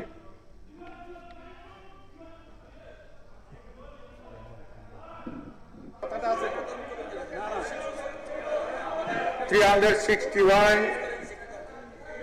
রুলস অনুযায়ীতে এটা রিপোর্ট দেওয়ার পর